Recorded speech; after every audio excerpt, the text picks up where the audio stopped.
آج 25 دسمبر ہے اور یہ سردیوں کی بہت سی لمبی راتوں میں سے ایک رات یہ بھی ہے، بیکوز اس میں ہمیں قائد اعظم ڈے کی وجہ سے چھٹیاں بھی ہوتی ہیں اور بہت سے لوگ ڈپریشن میں چلے جاتے ہیں کیونکہ یہ دن ایسے ہیں دسمبر کے کہ یادوں کو کھینچ لاتے ہیں، پچھلے ماضی کی چند تلخ یادوں کو یہ کھینچ لاتی ہیں۔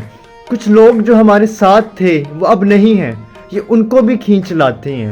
بہت سے لوگ انزائٹی اور ڈپریشن میں اس روز چلے جاتے ہیں۔ ہمیں اس روز چاہیے کہ ہم اپنے لوگوں کو ٹائم دیں، وقت دیں۔ چھٹی کا دن ہے، قائد اعظم ڈے ہے، ان کے فالوئنگ کے اندر اگر ہم یہ دیکھیں کتنے لوگ ہیں جن کو فالو کرتے ہیں جسٹ آن سوشل میڈیا اور جو پرسنل لائف میں فالو کرتے ہیں۔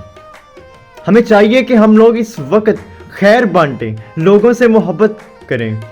اگر آپ نے آج کھانا کھایا تو آج کسی غریب کو کھانا کھلا دیں، آج جا کے باہر کچھ ایسا جو آپ کی ذات سے نکل کر آج اپنی ذات کو چھوڑ دیں، آج اپنی ذات کو چھوڑ دیں، آج کسی دوسرے کا بھلا کرنے کی کوشش کریں، کسی کو کچھ کھلا دیں، کسی غریب کے کام آ جائیں اور لوگوں سے بات کریں آج کے روز۔